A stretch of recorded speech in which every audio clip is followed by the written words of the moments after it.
की पूजा करते हैं, चित्र लगाते हैं, राम का चित्र लगाते हैं, हाथ में धनुष है, कृष्ण का चित्र लगाते हैं, हाथ में चक्र है, हनुमान जी के हाथ में गदा है, और कोई विष्णु भगवान के हाथ में भी चक्र है, शंकर भगवान के हाथ में त्रिशूल है।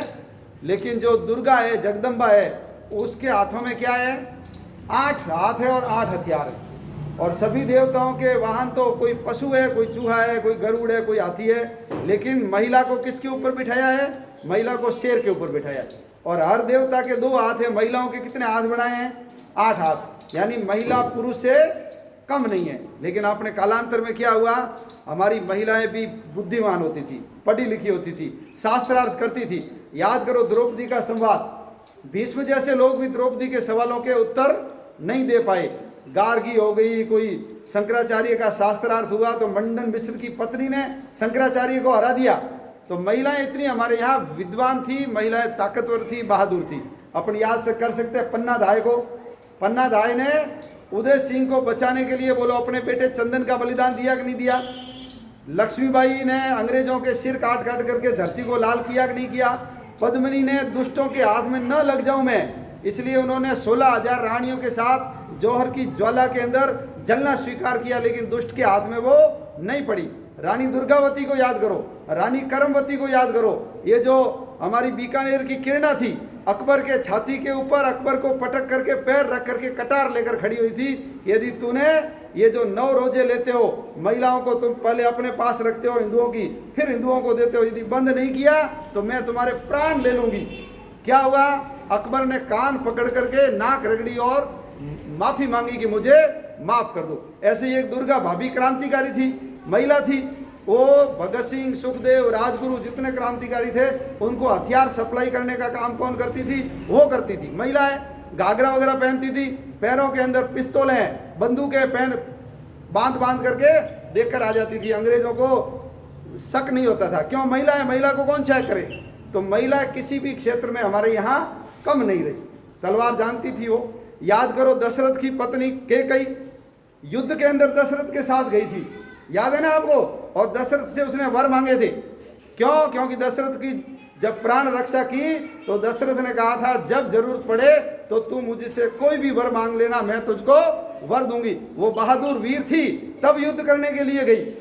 सीता माता भी युद्ध में पारंगत थी। वो जो धनुष था जिसको भगवान राम ने तोड़ा था, वो धनुष कोई नहीं उठा पाया, लेकिन सीता माता प्रतिदिन उस धनुष को उठा करके वहां की झाड़ू लगा करके उसको वापस रखती थी। यानी सीता भी कितनी ताकतवर थी। आज हम सब लोग उनको जब याद करते हैं तो लगता है कि भारत की नारियां किसी भी क्षेत्र में पुरुष से, नर से कम नहीं थी। इसलिए तलवार सिखाने का काम, शास्त्र सिखाने का काम होता था। लेकिन आज ये अभी डांडिया का बता रहे हैं ना, तो ये धीरे धीरे उसका रूप बदल गया। कभी हमारी महिलाएं आपस में तलवारें लड़ाया करती थी, लेकिन आज क्या हो गया? आज उसका रूप बदल गया, हम डांडिया लड़ाते हैं। और यही डांडिया लड़ने वाली महिलाएं, लड़कियां, बोलो जब देश के ऊपर संकट आए, आपत्ति आए और इनको कहे तुमको आज तलवार घुमाना है, बोलो घुमा सकती हो कि नहीं घुमा सकते हो? घुमा सकते हो कि नहीं घुमा सकते हो? हम ही उनकी संतान है, आड़ी रानी की हम संतान है, जिसने पति युद्ध से विचलित होकर के वापस आ गया, सेनानी मांगी है। तो पत्नी को लगा कि यदि मैंने मेरा शीश काट करके नहीं दिया तो मेरा पति युद्ध के मैदान में मेरा ही ध्यान करता रहेगा, वो युद्ध कर ही नहीं सकता, कलंक लग जाएगा, हार जाएगा। कि पत्नी के प्रेम में विवश होकर के वो युद्ध हार गया। चूड़ावत मांगी सेनानी, सिर काट दे दियो क्षत्राणी, माथा काट करके दे दिया। और जब उसको मिला तो उसकी दोनों चोटियां गले में बांध करके उसने युद्ध किया और युद्ध के अंदर उसने विजय प्राप्त की। ये अपने सामने उदाहरण है। तो जो आज डांडिया लड़ने वाली, डांडिया करने वाली हमारी जितनी भी बहनें हैं, संकट आने पर वो दुर्गा बन सकती है, वो भवानी बन सकती है, वो जगदम्बा बन सकती है। तो यही संदेश देने के लिए अपने यहाँ पहले ये जो शस्त्र पूजन है वो हुआ करता था। विजयादशमी के दिन घर से हथियार निकाल के पूजा करते थे। छत्रपति शिवाजी महाराज ने भी पूजा की, सीमा का राज्य विस्तार किया। विजयादशमी के दिन ही पांडवों ने अपने हथियार जो शमी वृक्ष के ऊपर छुपाए थे उसको निकाल करके पूजा की। और ये दुर्योधन वगैरह जो उत्तर राजा की गायें चुराने आए थे, उन सबको वहां से भगाने का काम किन्होंने किया? पांडवों ने किया।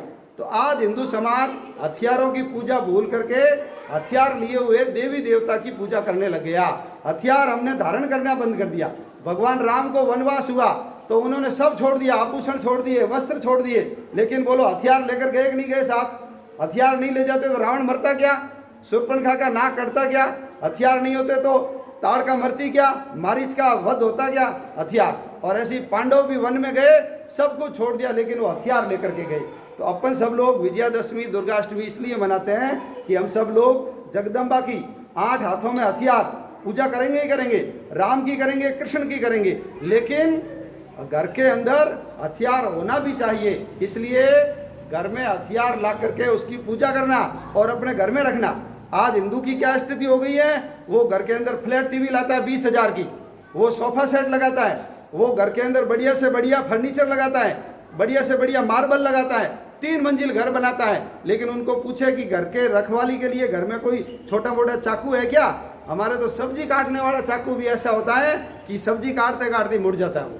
तो हम रक्षा कैसे करें? लाठी भी नहीं हमारे घर में हॉकी भी नहीं, हमारे घर में देखो कोई सरिया भी नहीं, कोई भाला भी नहीं, कोई त्रिशूल भी नहीं। रात को यदि घर में पागल कुत्ता आ जाए ना तो उसको कूटने के लिए, मारने के लिए हमारे पास तो लाठी भी नहीं है। आजकल गैस आ गया, पहले लकड़ी जलाते थे, कम से कम वो लकड़ी तो कुत्ते को भगाने में काम आती, आजकल घर में लकड़ी भी नहीं मिलती। तो अपनी ये जो दुर्गा वाहिनी मातृशक्ति महिलाओं को बुला